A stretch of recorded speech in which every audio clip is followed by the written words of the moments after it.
Hola amigos, bienvenidos a una nueva oportunidad de Ciencias Naturales del grado quinto. Pero antes de empezar esta gran aventura que vamos a tener el día de hoy, donde nos vamos a divertir mucho y vamos a aprender demasiado, te invito a que vayamos primero a donde están las frases de inglés. La frase 1 y la frase 2 del periodo número 3. Muy bien amigos, qué divertido es encontrarte aquí en las frases de inglés de la semana. Pues te doy la bienvenida al periodo número 3 y a la semana 1 y la semana 2 del tercer periodo. Hoy vamos a tener dos frases de inglés, que es la frase de inglés de la semana 1 y la frase de inglés de la semana 2 del tercer periodo.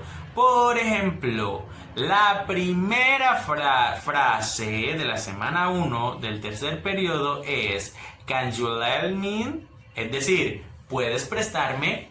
Can you lend me? Y una vez más lo vamos a repetir. Can you lend me? Es decir, ¿puedes prestarme? Can you lend me pencil? Es decir, ¿puedes prestarme un lápiz? O can you lend me color?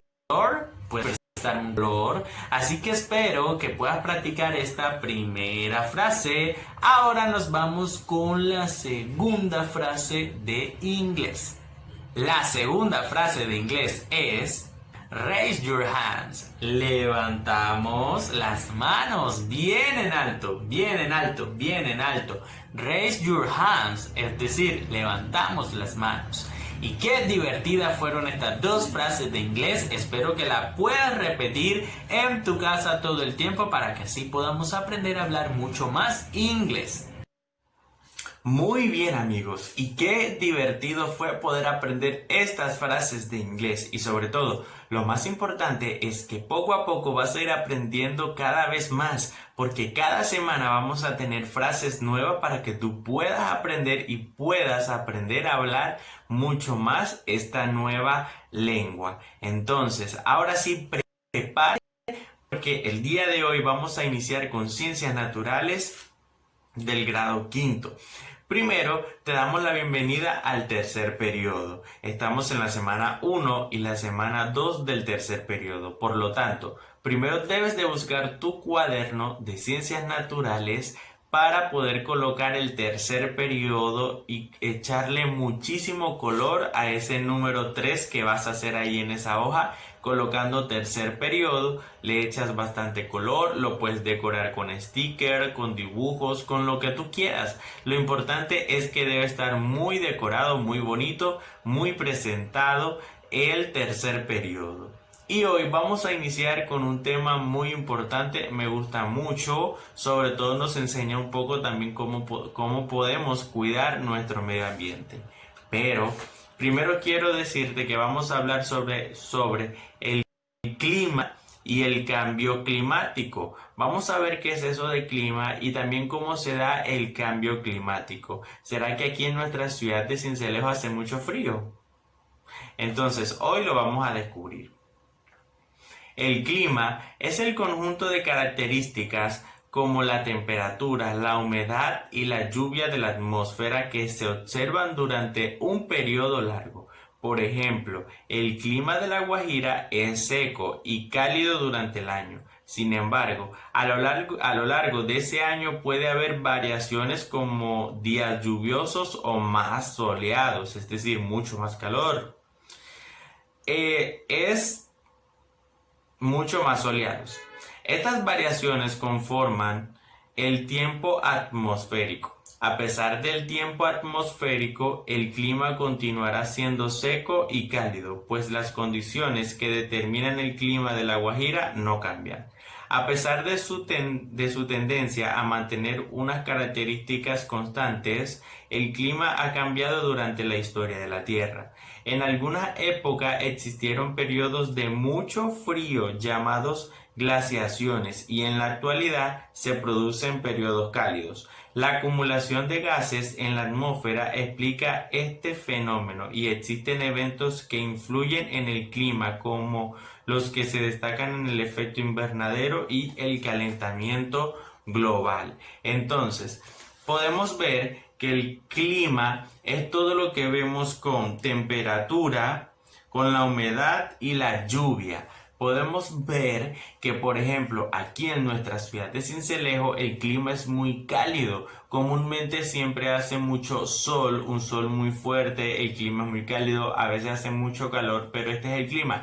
A pesar de que durante el año hayan momentos donde son días muy lluviosos, como por ejemplo, hay días muy lluviosos, a veces hay días que son muy frescos, que hacen mucho frío, pero igual esto no quiere decir que el clima va a cambiar o que la temperatura por completo, siempre va a cambiar acá en nuestra ciudad. Siempre va a permanecer lo que es el clima cálido, la temperatura que se maneja acá y mucho calor, porque eso es lo que define el clima de nuestra ciudad. Veíamos un ejemplo similar con La Guajira. Dice que en La Guajira el clima es muy cálido y muy soleado, que durante el año hay días que varían mucho, que hay días donde hay mucho frío, pero que esto no quiere decir que va a cambiar el clima. El clima de La Guajira es cálido y es muy soleado.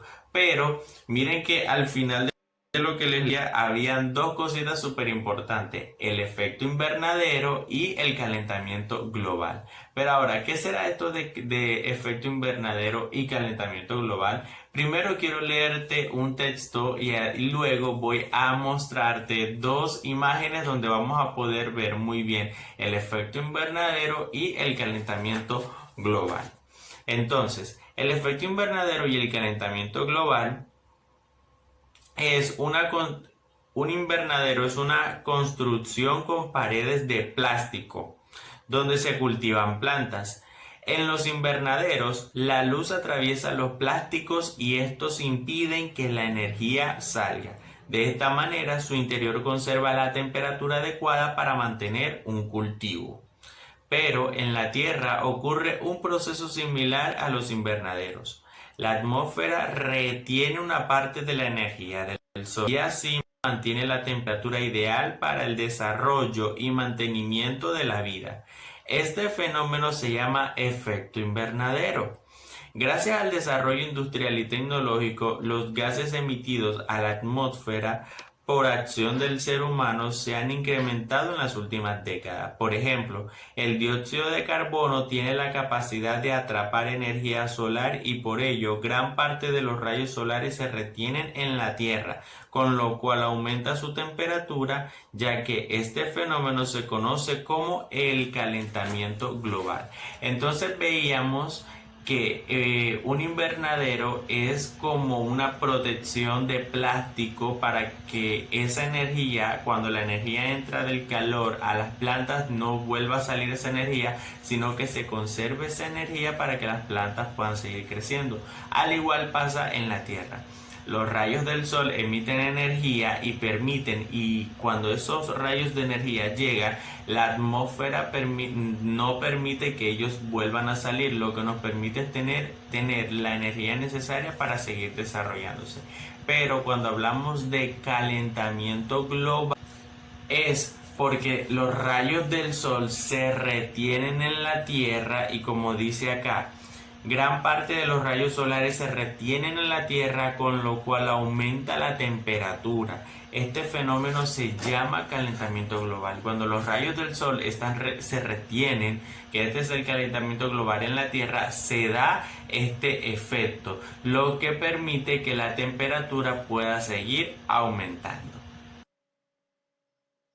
Y cuando hablamos de el efecto invernadero y el calentamiento global, encontramos que en el efecto invernadero, miren cómo vemos la imagen, hay dos imágenes acá totalmente, bueno, iguales pero a la vez diferentes con el resultado que estamos obteniendo. Aquí encontramos nuestra capa de ozono, la luz del sol, la atmósfera que protege. Vemos la energía reflejada, miren cuando llega la energía reflejada vuelve a salir, la radiación retenida, la encontramos acá, tenemos una señalización acá, pero también encontramos los gases efecto invernadero, la energía absorbida. Esto cuando hablamos del efecto invernadero, aquí podemos ver, miren cómo se ve la Tierra, el planeta, pero cuando nosotros hablamos del calentamiento global, vemos algo totalmente diferente.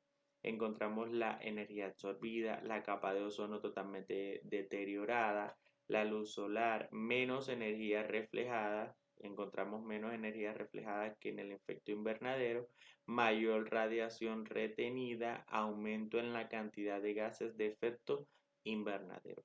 Entonces, aquí encontramos la ilustración del efecto invernadero y el calentamiento global. Ahora conocemos algo, cuando hablamos de calentamiento global, conocemos algo que se llama oscurecimiento global. ¿Qué será este oscurecimiento global?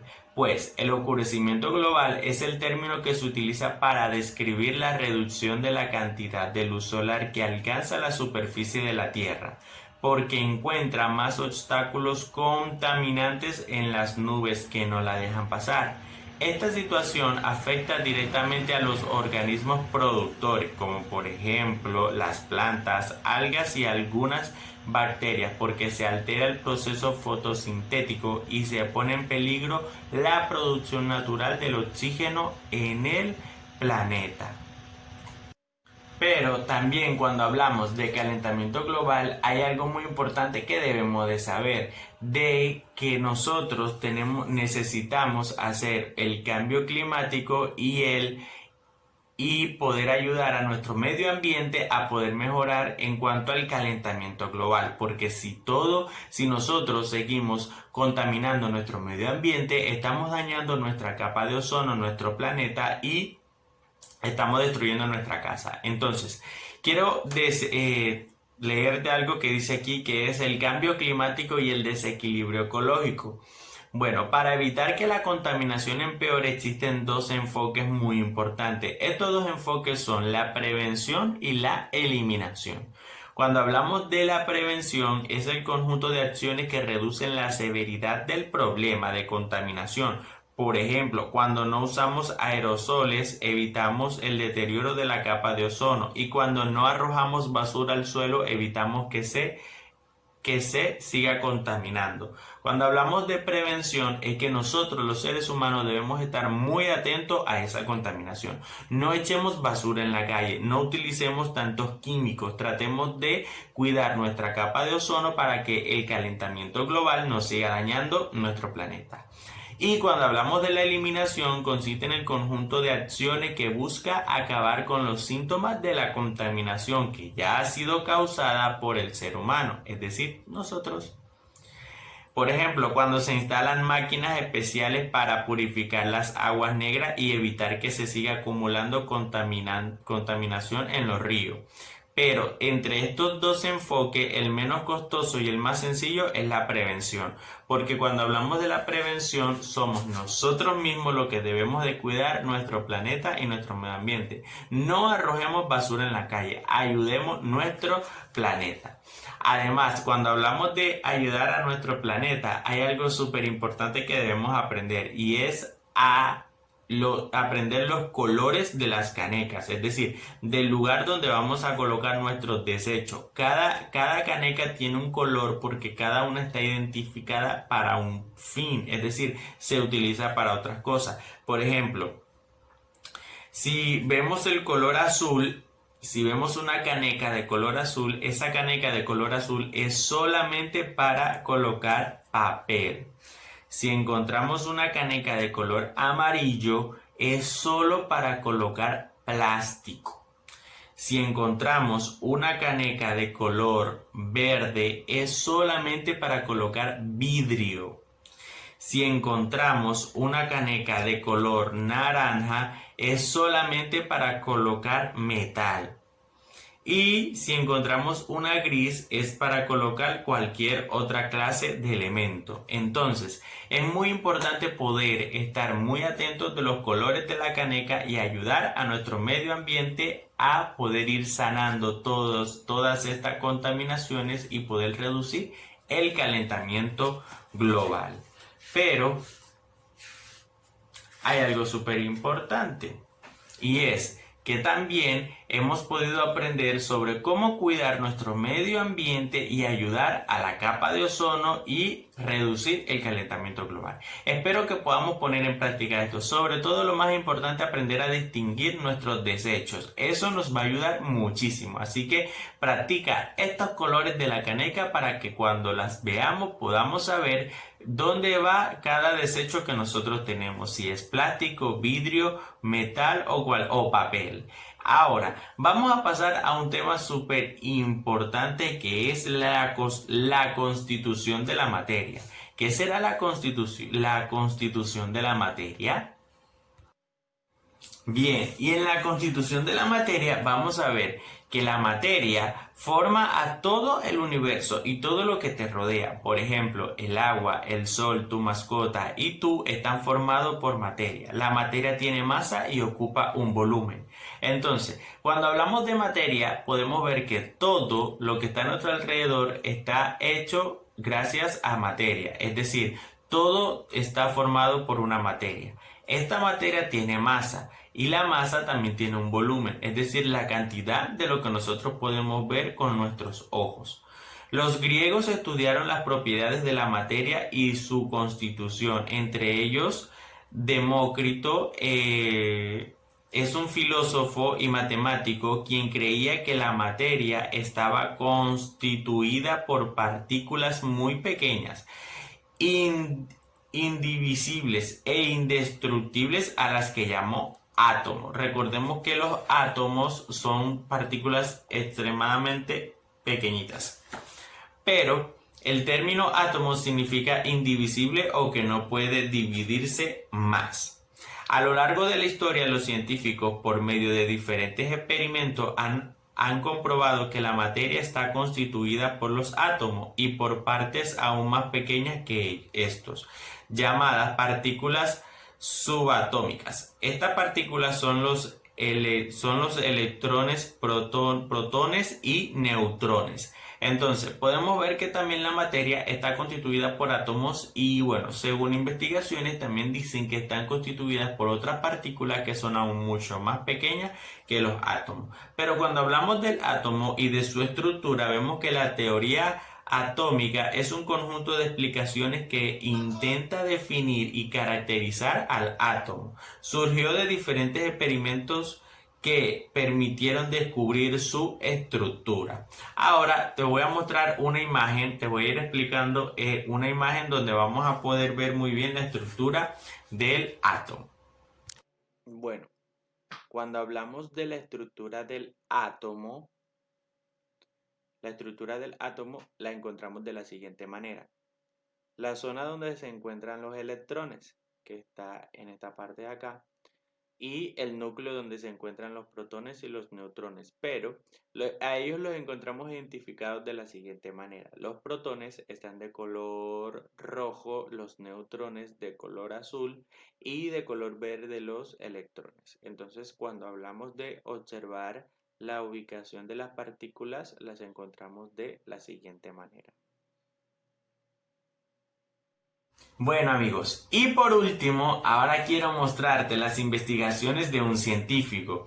El científico Joseph John Thomson, 1856 y 1940, hizo el modelo o creó el modelo, o su nombre del modelo fue Modelo del Pastel de Pasas en 1897.